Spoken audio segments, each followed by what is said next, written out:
Today's guest is the founder and CEO of meez. As most of you know, meez is a term we use in the restaurant world, short for mise en place, roughly translates to everything in its place. And having everything in its place in a kitchen is paramount to any success. So meez is a best-in-class culinary solution and an application for organizing, scaling, training, and costing not only recipes, but now also menus for culinary professionals. So please welcome Josh Sharkey.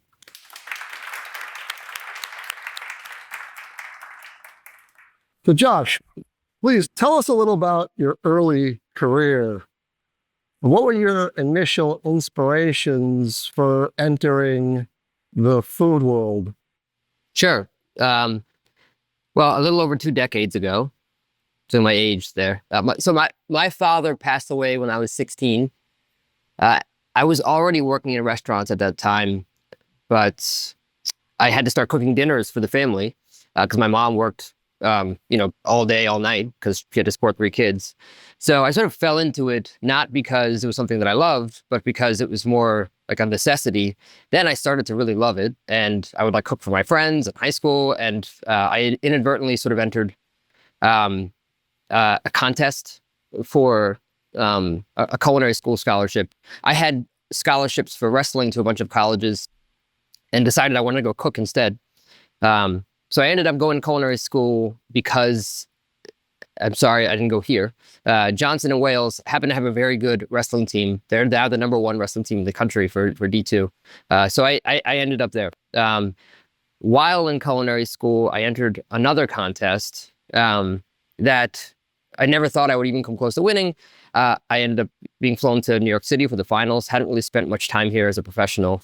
The judges were chefs Eric Prepare, Marcus Samuelson, Rick Moonen, and I forget, Rocco DiSpirito. Ended up winning that contest, so I flew to Norway. Through all of this time, I had not really gotten fully into cooking. I knew I liked it, but I didn't know what I wanted to do. But in Norway, I worked at this Michelin star restaurant in Oslo and just fell in love right away. I was working 16 hours a day. It was crazy. It was a crazy experience, but so much devotion and such precision and such care. I've never experienced anything like it. And I at that point, I was 19, I think, at that time, or 18. And I was like, this is what I'm doing for the rest of my life. That's how I entered the culinary world. And then I came back to New York City. This was in 2000. And started cooking, and I spent about a little over a decade cooking in New York City for some amazing chefs, like Rick Moonen at Oceana and a chef named Greg Kuntz, who's very famous for L'Espinasse. I worked for him at Cafe Gray, for David Boulay and Floyd Cardoz and Jean Georges. Sadly, 3 of those chefs have passed away in the last 3 years. David Boulay last week. Chef Floyd Cardoz and Chef Greg Kuntz a couple of years ago. So it's been tough to see that happen. But my career was really much all cooking at the upper echelon of fine dining for the first decade of my life. That's amazing. I wasn't aware that you've won back-to-back contests. So you must have you're on a winning streak of sorts. I mean, are these type of contests still going on today for people starting out in their careers? Or? Well, it's funny. We do these contests at meez. We actually just had one last year with over $10,000 in prizes for chefs to enter.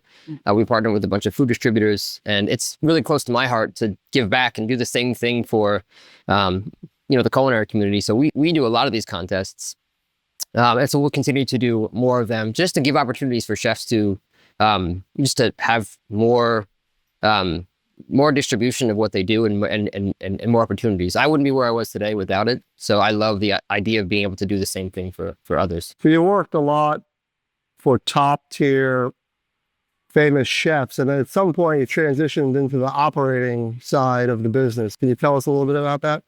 Yeah. So in 2008, I was cooking at a restaurant called Cafe Gray in the Time Warner building in Columbus Circle.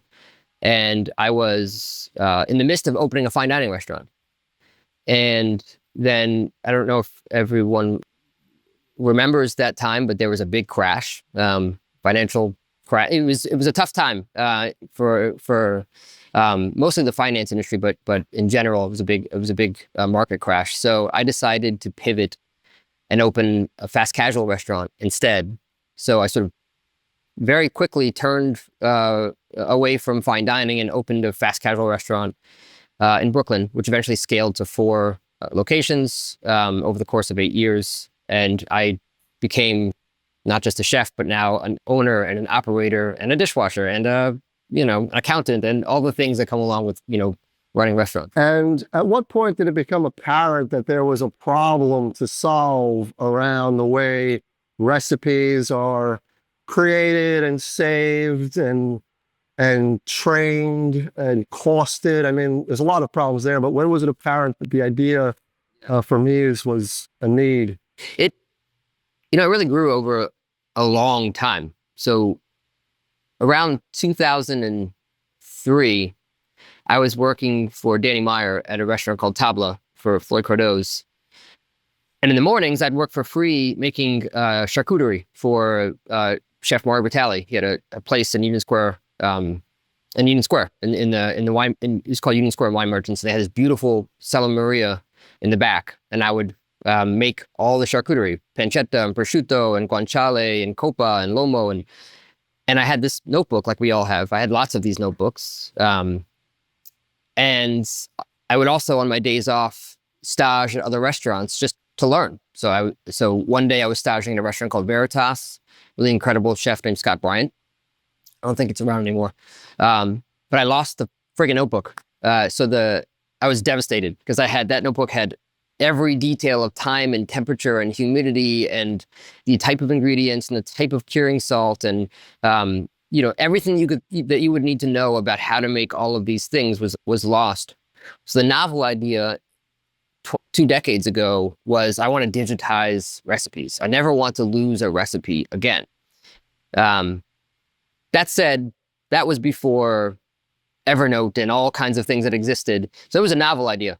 What happened over time was, I was storing my recipes in digital form, and then I started owning restaurants and operating restaurants and realizing like, holy crap, there's nothing digitally for us as it relates to recipes. There's like Google Sheets and Google Docs. There's finance software like inventory platforms, but none of them are for what we do with our recipes for, collaborating and sharing them and training them and putting in images and pictures and scaling them and, converting units of measure and, running low on an ingredient and all the things that we do with a recipe that enable us to produce at scale and produce consistently didn't exist. So I spent, several years just looking for something. I was never planned to build a technology company. I was a chef. But finally I realized, okay, no one's building this. No one's even starting to think about building this. So the impetus for building the company was, I need this product for my business. I did a lot of research from all of my friends and they all said the same thing. Like, oh yeah, we use a disparate, batch of platforms to do what we need to do. And so I sold the restaurants and we started building meez. So everyone's heard of the overnight success that generally takes 15 to 20 years from the first moment of the idea for meez to the launch. Well, I'm sure you're too young for it to be 20 years, but how long did it take and what was the process from ideation to launch? Yeah. Well, it's interesting. It is a story in Mise en Place in that, from the outside in, looking at the launch, we launched to the public in 2021, and it was just like crazy out of the gates. We were growing faster than any food tech company that existed and continued to grow that fast. And, we're acquiring all the major restaurant groups and, Jose Andres and the John Georges and the Danielles and the larger ones. And everyone was like, okay, wow, this is happening so quickly. But in actuality, the idea started, at least 6 years prior to that of thinking about it while I still owned my restaurants, and the business planning and the thinking about how to raise capital and thinking about what is the minimum viable product that we would need to release. All that started at least 6 years before I actually launched. And I ended up, after selling the restaurants instead of going right into building the technology, there was a restaurant group here in New York called Orify Brands.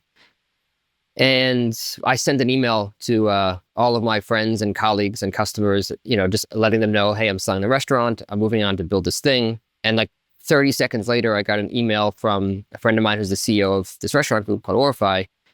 And they said, come here, come work here. I was like, I don't want a job. I'm going to go build this thing now. And we did that dance for a few months. And then I said, hey, I'll come. And this is just a lesson of any opportunity, you can turn it into something else. I said, hey, I'll come work there and I'll help you build more brands, but fund this company that I'm starting.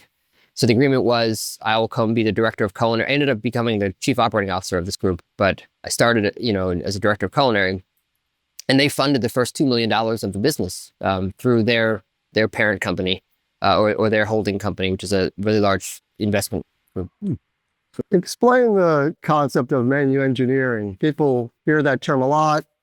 What exactly is menu engineering, and how does that add value for both chefs and restaurateurs?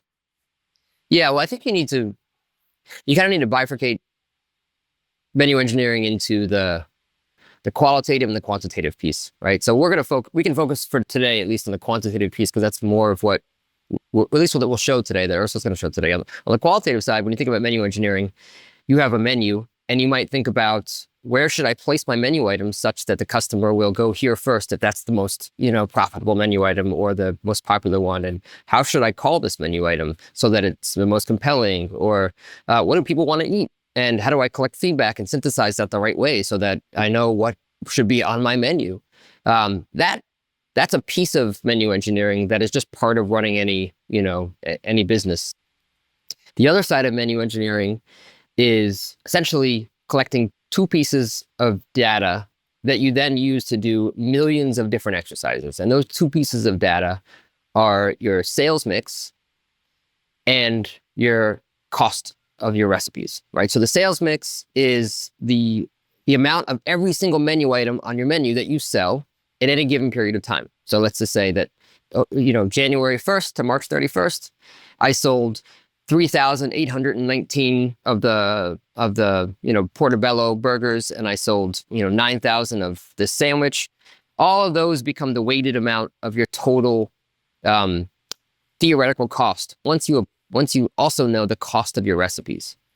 Now, what's interesting is the hardest part about the entire process of menu engineering is you first have to get the cost of all your recipes.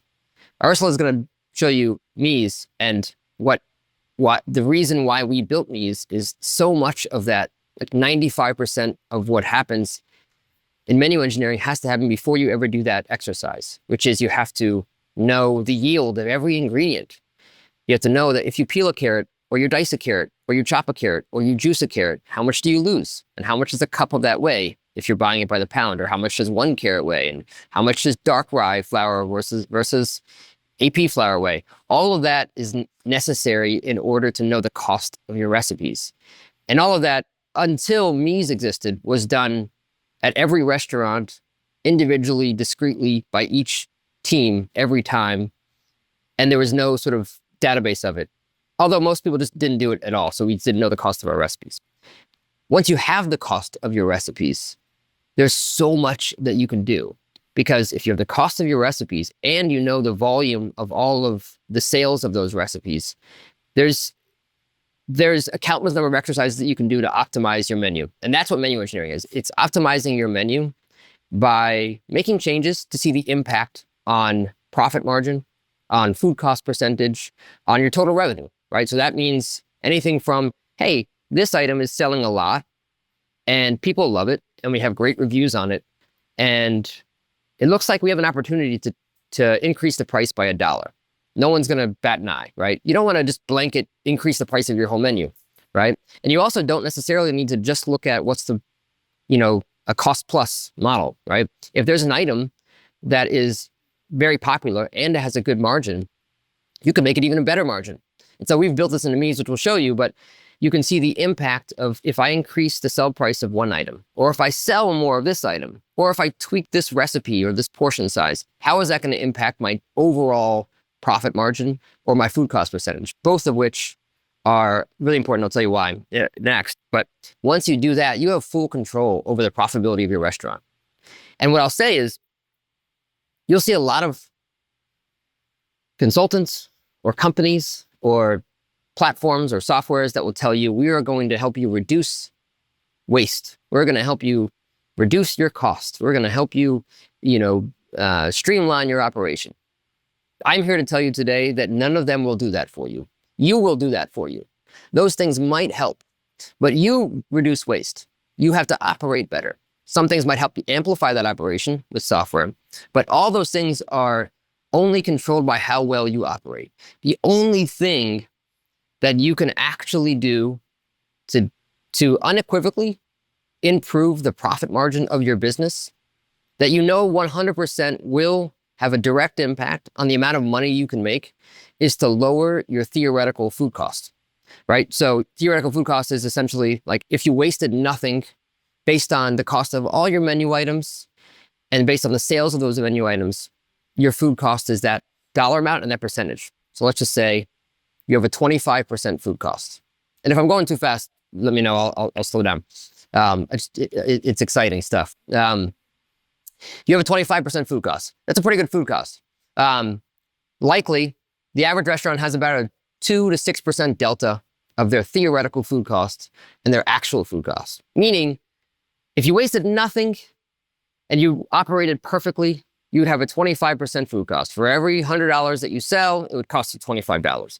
Most likely, most restaurants have, again, between a 2 to 6% delta, which means that actually it's costing you $27, or it's costing you $30 or $40 or $50. And that's just part of the operation. Someone is going to drop something. Someone's going to waste something. Someone's going to send something back. Those are all things that you can control, but they're hard, and no software can help you completely control that. If you can lower your theoretical food cost, if you can take it from 25% down to 23%, that 2%, right, means even if you waste exactly the same amount of product, even if you change absolutely nothing in your operation, but you tweak your menu such that you've lowered your theoretical food cost, you've just saved 2%. Now, in context, right, I was running 4 or 5 brands, that restaurant group I mentioned, and we were doing about 100 million, it was really 140 million, but for math, let's 100 million in run rate per year, right? So with this product that I was building, I reduced the theoretical food cost in aggregate of all of our brands. We had 6 brands by 6%. What's 6% of $100 million? $6 billion, right? It's a lot of money, right? So by doing nothing other than tweaking the menu, right? So no one had to operate any differently. We did, right? We had to improve operations. We had to get, tighter. We had to have better systems and processes. All of that's really important. But we knew no matter what, that now we were making more money. And it didn't impact cost, or it didn't impact flavor, it didn't impact like the customers, because we didn't have to actually, buy cheaper products. We didn't have to, change menu items that were working. We just tweaked, pieces of the menu that, innately the customer would not necessarily even notice, but have a big impact on the bottom line. So that's menu engineering in a nutshell. But in a lot of ways, the recipes really are the business. And to start, obviously it starts with the ingredients. Sounds like a long, complicated process to take all the ingredients, figure out the yields, do the conversions. How many ingredients does an average restaurant, when I say average, let's say they, kind of the standard 10 appetizers, 10 entrees type of a thing. How many ingredients does a concept like that have? And how many ingredients did you have to do these conversions for and yields for the tool meez? Yeah, I mean, the average restaurant has about 500 ingredients. If you have a menu like that, some have way more. I mean, we have customers that have 7,000 ingredients. So it really depends on the customer. That's if you have a group that has 50 different concepts across the country and they're all doing different things. Before we built meez, and again, that 6-year period, part of what I was doing was across all of those restaurants in the group that I was running, and this was me taking advantage of the situation, to be honest with you. It was pretty serendipitous. I was able to leverage all the chefs of all the restaurants to say, hey, every day we're going to test 100 pounds of garlic, and we're going to weigh that 100 pounds, and then we're going to peel it and see how much we lost. And then we're going to weigh all those cloves and see how much they weigh. And then we're going to mince it, and we're going to dice it, we're going to chop it, and we can make specials from this. But over the course of 5 years, we were able to do that hundreds of times for thousands of ingredients, because there's a thing called the Book of Yields. I don't know if you know what it is. It's not very accurate. It's also very outdated. It's also very limited. They don't have iterations of the ingredients. It's just like the yield of a pepper, but it's not super accurate. So I knew that if we were going to do this, we needed to have a big database. So that's what we did for the first 5 years. It was also kind of fun. We got to get ingredients that we weren't typically using and start to measure those. But we just measured and tested, all these ingredients a number of times to make sure they were accurate. So in some ways, there was this synchronicity between you working with Orify and the development of meez, because if you didn't have that access to all these different concepts and ingredients, it would have been a much harder hill to climb, I assume. Yeah. It's interesting. It's funny. I think about,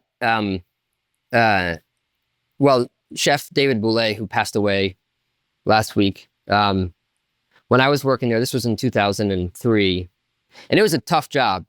Great crew. I mean, Christina Tosi from Milk Bar was working there at the time, and PJ Kalapa from Maria, and Cesar Ramirez was the chef from Brooklyn Fare. And I mean, we had an incredible crew.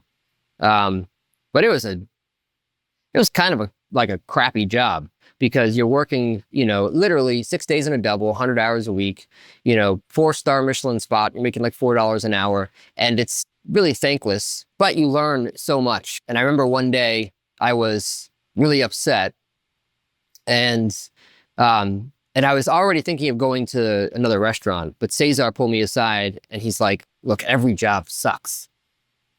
Every job can suck. The key is, how do you take any job or opportunity you have and just use it to change your mindset to make it into something that's actually good? And that stuck with me forever, not just for my team members, but for myself. And, when I was at Orify, for all intents and purposes, I hate having a job. I hate it. I always want to build a company, mostly because I don't like having a job. And a lot of what happened there, of having a job, I did not like. But I did not go into that situation thinking, oh, I'm going to be able to, capitalize on this by, getting these ingredient database or, all the other things I was able to do. But I took that job that in my mind in the beginning was just a way for me to fund the initial build of meez, and actually turned it into something that I would not be able to have meez today if I didn't utilize all these sort of, tentacles of what happened in that group. I was able to overhaul and build the entire digital ecosystem of all the software that we used, and test thousands of different software platforms, and learn so much, and talk to every CEO and ask them how they built it and why, and what were the problems they had. And I was able to use this ingredient database. I was able to work on mergers and acquisitions and to help acquire, companies like Lopanca to the end. And the lesson there was like, we usually underestimate the opportunities that are around us when all we're looking at is the thing that bothers us, that's in front of our face. Yeah, I see that. It seems sometimes that you may be stuck in a certain spot, but the lessons you're learning there will reveal themselves to you at a later date. Your ability to play with, raising venture capital and dealing in that space. Most chefs can't just immediately transport themselves into that world, but over those lessons you learn in that process of coming handy now. Yeah. Well, I went to culinary school, again, this was 2 decades ago. I wish I knew now this premise more, because all of you sitting here, all of you are going to go start companies or go work at incredible companies, and you're all going to have these other networks. And there's so much that you all can leverage between each other just having some sort of mastermind group of talking through like, hey, what are you doing now? Oh yeah, what's the challenge you're having there? I'm having this problem with this thing in HR. And if you keep this network over the course of, 20 years, someone here is going to start a $1 billion company. Someone here is going to be working for the other $1 billion company, and all of these things, it takes time, but this network is huge. And to have that opportunity, like, you learn a lot, obviously, in this class, but just the network of the students is huge. So keep each other's email addresses, okay? Do we use email anymore? Or is it like WhatsApp? Or I don't know anymore. So meez is, very futuristic. It took us from the sort of index card into the future. What are you projecting now with artificial intelligence and these aggregate of large language models? What is that going to do to the recipe space, if anything? Yeah. I think the thing that it won't do is there's this notion of I can go ask ChatGPT to make me a recipe and that recipe will work. I think anybody that cooks knows that there's if you just blindly repeated a recipe that ChatGPT gave you, 1 in 10 times it might kind of work. But generally speaking, I think that's an incredibly difficult challenge that, that I don't see how it can happen. And we get asked it a lot.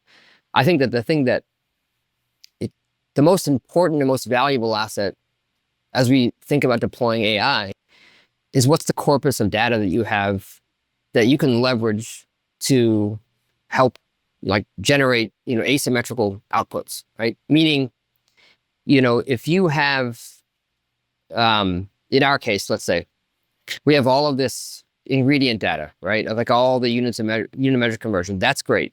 But when you couple that with your personal sales mix data, and then you couple that with the other businesses in your area that have similar products and the sales mix of those companies, and you have the sales volume of those companies, and then you also can ingest the customer insights and reviews from Yelp or from Tattle or other companies like that, and you start to ingest that, then this menu engineering experience becomes, just so much more of a give than a receive. Meaning, instead of you looking at your menu and identifying opportunities for improvement, we tell you, you should increase the price of this portobello burger because there's 7 other burgers in your area.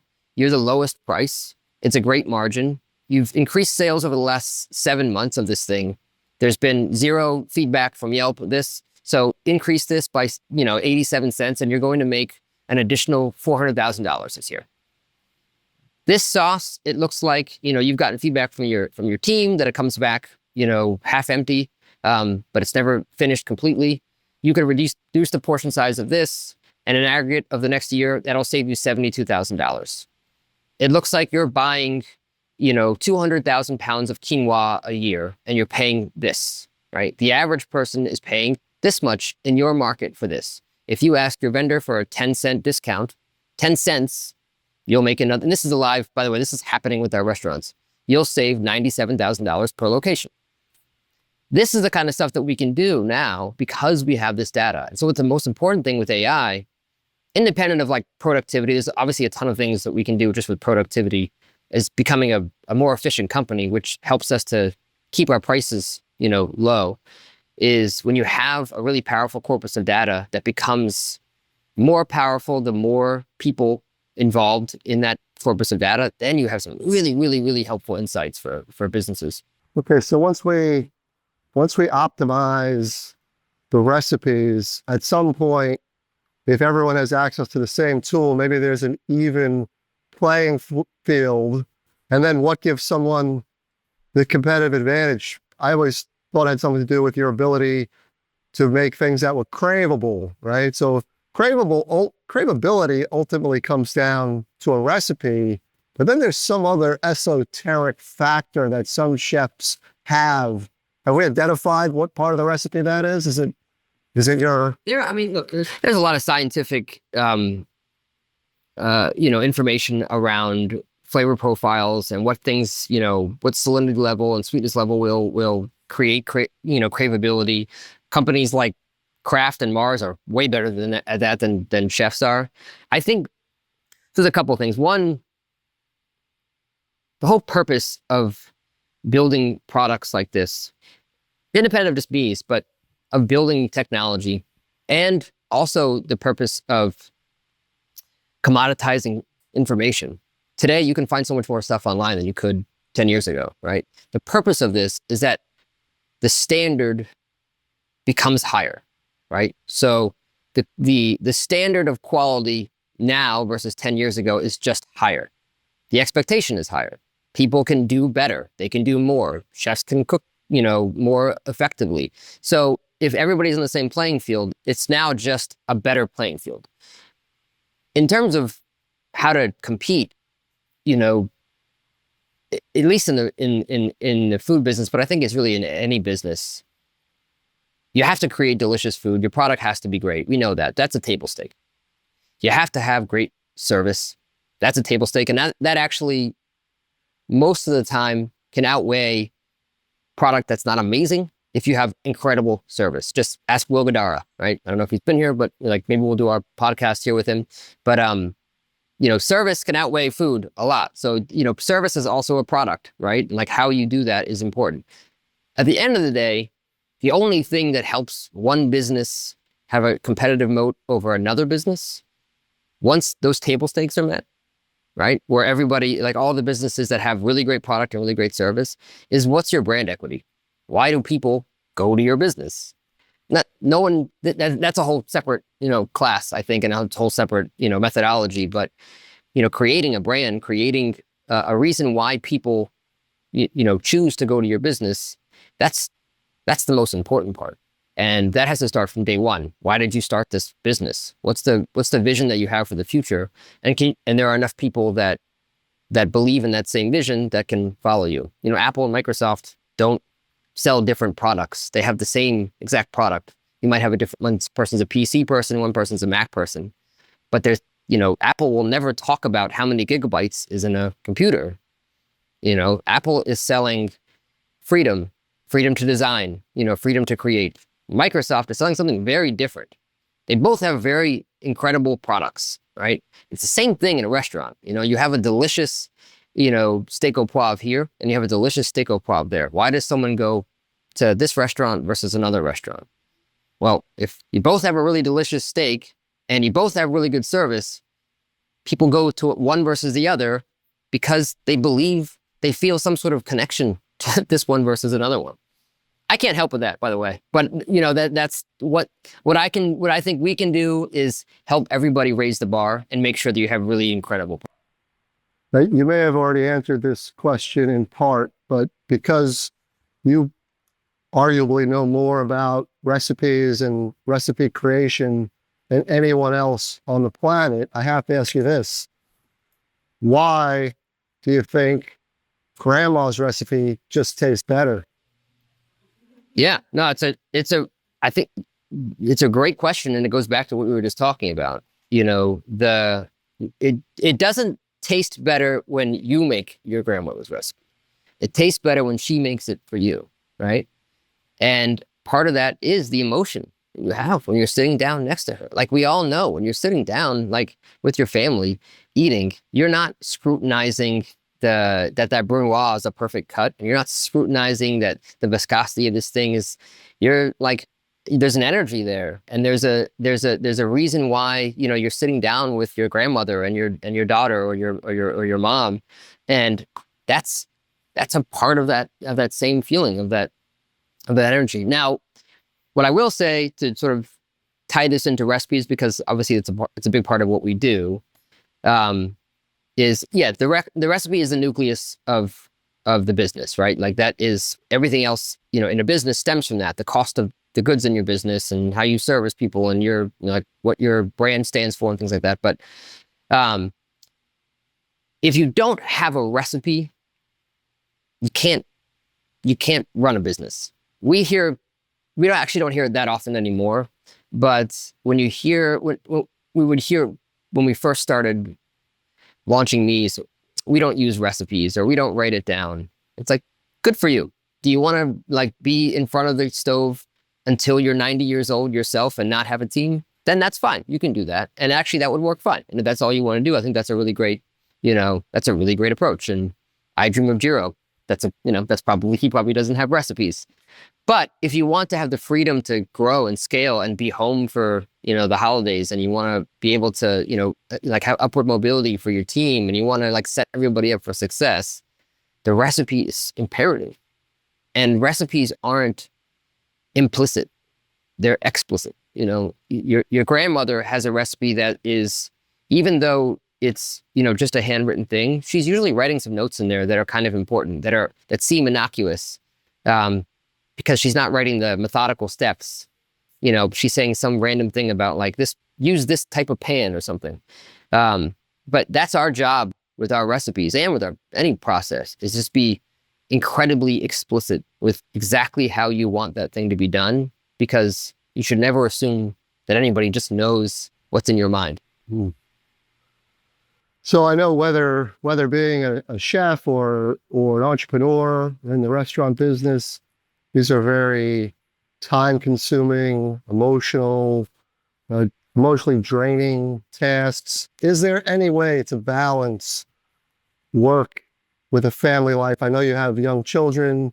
Any tips for how to balance those two buckets of life? But it's a tough one. Yeah, I have two kids, 2-year-old and a 4-year-old, and a wife.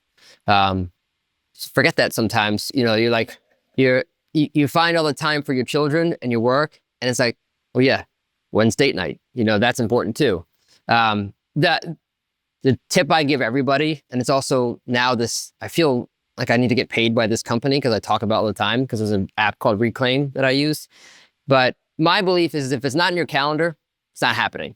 So if you look at my calendar, one, you would get really anxious because it's just this crazy amalgamation of everything you can think of. But there is a block for, kid time, and a block for, coffee with my wife, and a block for a 5-minute block for personal check-in, to just stop and say, how am I doing? There's a block for all of those things, and it's in my calendar. And my assistant also is helpful in making sure that these things are always there.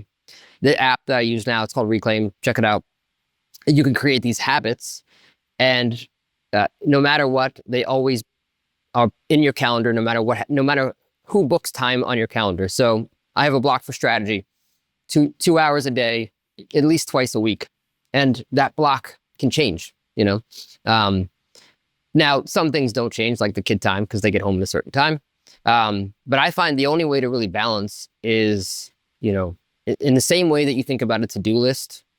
If you have a to-do list that's 50 things, and those 50 things in aggregate equate to 90 hours of work, and you only have 70 hours of work in your week, it's not getting done. So that task should be in your calendar. In the same way that, if you're going to get a haircut, or you're going to, go on a date, it has to go on your calendar. The added benefit is my wife sees my calendar. And so she knows when, I'm away. She knows when, we're going to have a date night. She can ask, Maria to put some time in for me, which she did today. So the calendar, that's my tip. Reclaim is a great tip. I'm wondering also, for entrepreneurs that are starting out, still in culinary school, looking to plot their moves through their career, what are either the best pieces of advice that you've gotten, or ones that you would pass on to new entrepreneurs? Yeah.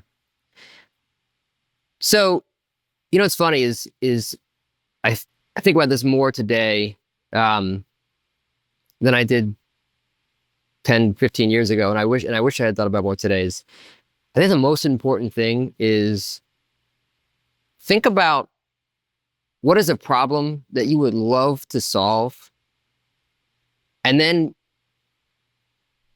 try to measure how big that problem actually is, because there's a direct correlation between the size of the problem that you want to solve and the type of business and the amount of revenue that can be generated from that business and the amount of time that you should spend on that business. So the bigger the problem, the more opportunity there is, and also the more challenge that there is. The smaller the problem, the less opportunity, but also less challenge. A good example is SpaceX, right? That is a very big problem to solve, right? You're trying to get people to the moon, right? Incredibly challenging, hundreds of millions of dollars and time and effort. And, there's also Blue Origin. There's all these, that is a very, very big problem to solve. And I use this only for sort of being relative to when you're building a company, is the most important thing is that you have a team that believes in the vision of what you're trying to do. That when you talk about why this is important, that they get excited. Now, it doesn't need to be rockets. For us, we want to help culinary professionals scale their vision. We want to help them scale their business. We want to help them scale their team. That's so important to us, right? We want to bridge creativity and profitability. That's the problem that we're trying to solve. And it's a big enough problem. It's a big market. Obviously, like the food world is big. But if you don't know the problem that you want to solve, and you don't feel like it's compelling enough that you can communicate that to a group of people that are going to become your team, you should brainstorm a little bit more, like what would be a bigger version of that problem or a different problem, because you're likely going to spend a lot of time and energy and heartache on that business. And you want to make sure that it's something that, on year 5, 6, 7, 8, 9, you're still very compelled to continue doing it. We all have to find worthwhile problems to solve. Let's give Josh a round of applause.